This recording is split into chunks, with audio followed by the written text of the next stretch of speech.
नमस्कार, मैं नियाज खान और आप देख रहे हैं न्यूज एक्सप्रेस। प्रणीत मोरे नाम तो आपने सुना ही होगा, अगर नहीं सुना तो आपको बता देते हैं। ये खुद को कॉमेडियन कहते हैं और ये जो तस्वीर आप अपने स्क्रीन पर देख रहे हैं यही वो प्रणीत मोरे हैं। इनके कई सारे वीडियोस और क्लिप जो है वो सोशल मीडिया पर वायरल होते रहते हैं और अभी हाल ही में एक क्लिप सोशल मीडिया पर वायरल हुआ है और इस क्लिप में बहुत ही भद्दी और घिनौनी टिप्पणी की गई है और वहां पर मौजूद लोग ठहाके लगा रहे हैं, हंस रहे हैं, ताली बजा रहे हैं। ऐसे कई मामले सामने आते हैं कि आजकल कॉमेडी के नाम पर क्या कुछ परोसा जा रहा है और कला के नाम पर किस तरीके से समाज में गंदगी फैलाई जा रही है। और हद तो तब हो जाती है जब उस पर बैठे लोग तालियां बजा रहे होते हैं। ऐसे कई उदाहरण हैं, चाहे वो बात 370 की बिरयानी वाली हो, अगर आपने सुना होगा, चाहे वो रणबीर इलाहाबादिया का भी एक आपने जो शो में उन्होंने कुछ एक कमेंट किया था इंडियाज गॉट लेटेंट में, वो भी किस तरीके से विवाद हुआ और कितना भद्दा और घिनौना वो टिप्पणी था ये भी आपको पता होगा। और चाहे रेप के ऊपर भी मजाक का हो, ऐसे कई जो हैं मामले आपने देखे होंगे सोशल मीडिया पर, वायरल क्लिप में देखा होगा कि किस तरीके से कॉमेडी के नाम पर समाज में भद्दी और घिनौनी चीजें परोसी जा रही हैं और लोग उस पर तालियां भी बजा रहे हैं। तो इसी पर हम चर्चा करेंगे और हमारे साथ चर्चा करने के लिए हमारे वरिष्ठ पत्रकार पंकज जी हमारे साथ मौजूद हैं। पंकज जी, ये जो पूरा मामला अभी सामने आया है कि जो एमबीबीएस की छात्रा सेजल पवार, उन्होंने किस तरीके से डेड बॉडी के प्राइवेट पार्ट को लेकर के मजाक उड़ाया और ये फिर क्लिप जो है सोशल मीडिया पर वायरल हुआ और अब जाकर के माफी भी मांग ली है उन्होंने। लेकिन सवाल यह है कि सर क्या मतलब किस तरीके से कॉमेडी के नाम पर बेहयाई, भद्दी और घिनौनी चीजें परोसी जा रही हैं? नियाज, मैंने वो वीडियो देखा है जी। मैं आपको यकीन से बोल सकता हूं कि उसमें कुछ भी कॉमेडी जैसा था ही नहीं। किसी को हंसी नहीं आ रही थी। वो क्राउड चैट होता है। हाँ। जब एक कॉमेडियन स्टैंड अप कॉमेडियन कर रहा है फिर पब्लिक से बात करता है जो उसके ऑडियंस होती है। उसमें ये छात्रा जो है वो अजीब सी बातें कर रही है। बहुत सारे लोग हमारे समाज में ऐसे हैं जो अपने मरने के पहले अपने बॉडी को डोनेट करते हैं ताकि मेडिकल के छात्र छात्राएं पढ़ सकें और मेडिकल साइंस और तरक्की कर सके। सोचिए कितना पवित्र विचार है वो। अगर मैं अपनी आंखें डोनेट कर रहा हूं, अपनी किडनी डोनेट कर रहा हूं, अपना बॉडी डोनेट कर रहा हूं, किसी मेडिकल कॉलेज में मेरी बॉडी का इस्तेमाल हो जाए, तो सोचिए किस पवित्र विचार से वो डोनेट किया होगा। और ये छात्रा क्या कह रही है कि हम जब मेडिकल कॉलेज में जाते हैं तो हमें पढ़ाई के लिए एक डेड बॉडी आती है और फिर वो गंदी गंदी बातें कर रही हैं। वो कहती है कि हम लड़कियां उस डेड बॉडी के, अगर मेल डेड बॉडी रहा तो उसके प्राइवेट पार्ट को देख के कुछ उटपटांग बातें बोल रही। मुझे ये नहीं समझ में आया कि इसमें हंसने वाली कौन सी बात, कॉमेडी क्या है इसमें। ये तो कुंठा है ना, मन की गंदगी है ये। अब जब बाद में बैकलैश हुआ सोशल मीडिया पे तो आजकल का एक और फैशन है कि एक और वीडियो बना के माफी मांग ले, खत्म हो गई बात। ऐसा थोड़ी होता है। खैर, फिलहाल जिस यूनिवर्सिटी में ये पढ़ते हैं, जो मेडिकल कॉलेज में है, ये उन्होंने एक कमेटी बनाई और कमेटी के सामने इनको लाया गया और इन्होंने स्वीकार कर लिया कि हाँ, मैं फ्लो में बह गई थी। इन्होंने माफी भी मांगी, लेकिन फिर इनको वापस अपने घर भेज दिया गया है। इनको मेडिकल कॉलेज में एंट्री नहीं मिलेगी, न ही लाइब्रेरी में, न ही किसी भी पेरीफेरी जो भी आसपास के बिल्डिंग है, कहीं से ये नहीं, एंट्री की इजाजत नहीं है। घर पे बैठे ये। अब देखिए 5-6 महीने तक का तो वक्त ये घर पे गुजारेंगी।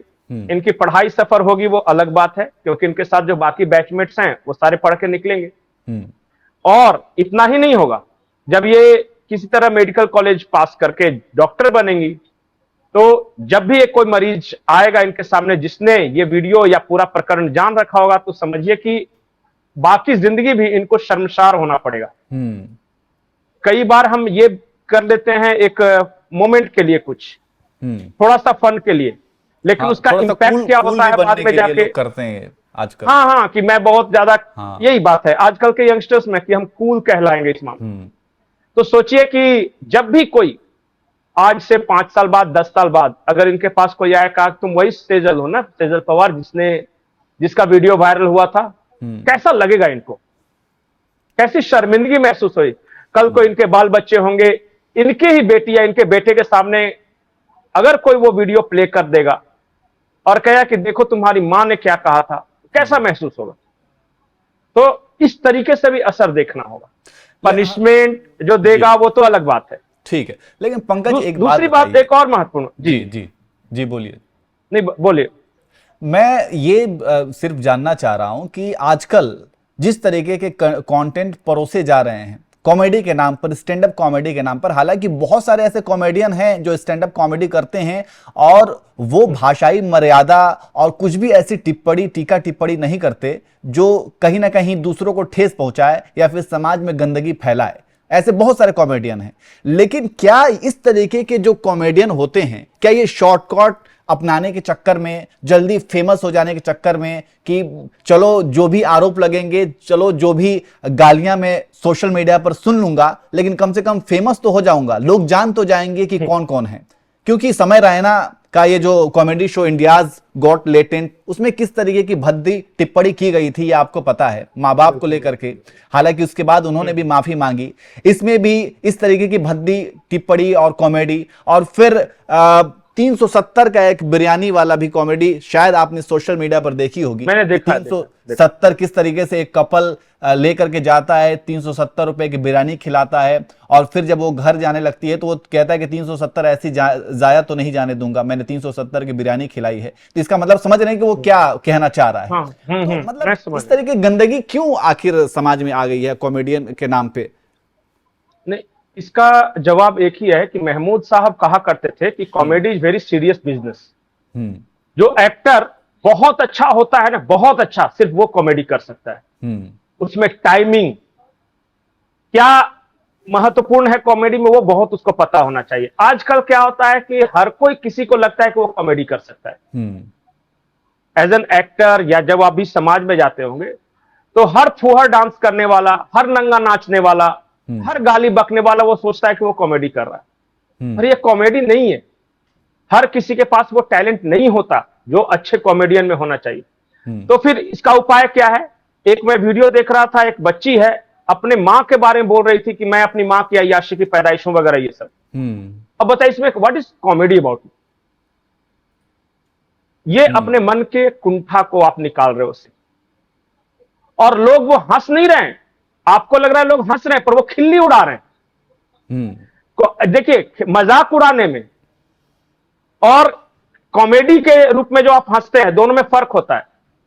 टिकलिंग योर फनी बोन्स ये कॉमेडी है, but insulting others is not comedy. वो उसको मजाक उड़ाना बोलते हैं किसी को। मुझे तो सर ऐसे जो ऑडियंस वहां पर जो पहुंचती है, ऑडियंस, उन ऑडियंस के दिमाग पर भी कि उनको कॉमेडी, वो जानते भी नहीं है क्या कि ऐसी कॉमेडी पे भी ताली बजाने लगते हैं, हु हल्ला करने लगते हैं। इसका मतलब कि उन्होंने कॉमेडी देखी नहीं, उन्हें मतलब बस पहुंचना है, कहीं का फ्रस्ट्रेशन कहीं पे निकालना है और बस हु हल्ला करना है।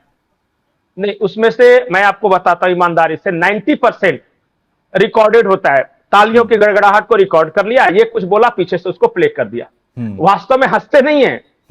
तो 90%, जो बाकी जो 10% हैं, उसमें क्या होता है कि कॉलेज के जो स्टूडेंट्स होते हैं ना, उनको बुलाया जाता है एज एन ऑडियंस। जैसे उदाहरण के तौर पे एक टीवी का बहुत फेमस शो है, जब हम कॉलेज में पढ़ते थे नोएडा वगैरह में, तो वो सेटिंग करके रहता था कि फ्राइडे को शूट होता था तो आ जाना है, सैटरडे संडे टेलीकास्ट होता था। तो क्या करते थे कि उन लोग हमें एक एक पैकेट देते थे नाश्ता का, और पहले ताली बजाना होता था जिसको वो पहले से रिकॉर्ड करके रखते थे। और फिर जब भी कोई लीडर आया, कोई आया ना, तो उस ताली का ऑडियो सुनाते थे, या फिर वो जो ये रिएक्शन था ना, वो दिखाते थे। तो लोग अधिकतर वही हो रहा है। और जो थोड़ा बहुत 5-10% जो रियल टाइम करते हैं, उसमें क्या होता है कि हमारे समाज में क्या हो कि एकाकीपन समाज। अब क्या है कि अधिकतर फैमिली में एक हस्बैंड, एक वाइफ और एक बच्चा। Most of them are single child, ज्यादा से ज्यादा डबल, इतना ही है। दादा दादी समाज वगैरह उनका कुछ नहीं होता। तो जिसका समाज नहीं होता है ना, उसका फिर व्यक्तिगत कुंठा हो जाती है। वो घर में है, माँ बाप को लड़ते देख रहा है, वो मोबाइल पे गंदी चीजें पढ़ रहा है, गंदी चीजें देख रहा है। अब वो क्या करता है, वो जब जाता है ना, तो वो जो उस एज में, जो एडोलेसेंट एज में, यही उसको थ्रिल लगता है, यही कॉमेडी लगता है, यही उसको सब कुछ लगता है। तो जैसे ही कोई एक बच्ची बोल देती है कि मेरे माँ बाप को मैंने गलत काम करते देखा तो मुझे बहुत मजा आया, तो इनको दे फील एक्साइटेड। या फिर ये जो कह रही है वो बच्ची जो सेजल पवार है, मैं उसे बच्ची बोलूंगा, अभी उसकी बहुत ज्यादा एज नहीं है, वो डेड बॉडी के प्राइवेट पार्ट के कह रही है कि छोटा है या कोई जैसा कुछ बात कर रही है, इसमें उसको लग रहा है कि ये कॉमेडी है। तो ये कॉमेडी नहीं है, ये उस बच्ची को सोचना है, उसको आई थिंक कि ऐसे बच्चों को काउंसलिंग की जरूरत है। और मैं भारत सरकार या जो भी, जिस महाराष्ट्र बोर्ड या स्टेट गवर्नमेंट जो भी है, उससे गुजारिश करूंगा कि सब्जेक्ट में एक काउंसलिंग सब्जेक्ट जरूर रखा जाए। क्योंकि जो देखिए, शारीरिक बीमारी के बारे में हम सबको एहसास होता है कि हमें पेन हो रहा है कि नहीं, हमें बुखार है कि नहीं, हमें किस तरह का पेट दर्द है कि नहीं, ये महसूस होता है। लेकिन हम मानसिक रूप से कितने स्वस्थ हैं, मानसिक रूप से बीमार व्यक्ति को नहीं लगता है, उसको लगता है कि ही इज ऑल राइट। वो सिर्फ डॉक्टर बता सकता है कि आप बीमार हैं या नहीं। एंड ये सेजल, ये मोरे, they are mentally ill.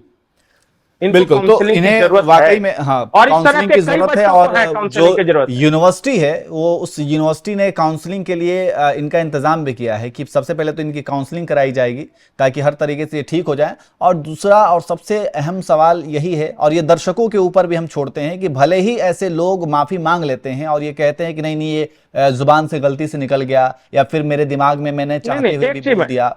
Ji ji sir, बोलिए। एक चीज आखिरी बार बोलता हूं, ये समय रैना हो या सेजल पवार हो या ये मोरे हो, इन लोग एक बात का जवाब दे, कल को इनकी भी शादी होगी, इनका बेटी या बेटा अगर यही बात इनके बारे में बोले कि मैंने अपने माँ बाप को उस तरह की हरकतें, तो इनके दिल पे कैसा गुजरेगा, बताएं इस बात को जरूर। बिल्कुल सही बात है, तो सही बात है। और सवाल यही है कि चलिए ठीक है, आपने माफी मांग ली, आपको ये पछतावा हो गया कि आपने गलती की, लेकिन उस मानसिकता का क्या? वो मानसिकता जो आपके अंदर है वो माफी से तो खत्म नहीं होगा ना। आपकी सोच सबसे बड़ी है, आप उस तरीके की सोचते हैं, उससे छुटकारा अगर आपने उससे तौबा कर लिया, उससे माफी मांगी, तब जाकर के आपका जो माफीनामा है वो कबूल भी किया जाए। लेकिन उस मानसिकता के साथ आप जी रहे हैं और सिर्फ लोगों को खुश करने के लिए, या फिर लोगों को आपने हर्ट किया, उससे खुद को बचने के लिए कि भाई ज्यादा अब मेरी आलोचना ना हो, उसके लिए आप माफी मांग लें, तो इस माफी का कोई मतलब नहीं है। आपको अपनी सोच बदलनी होगी।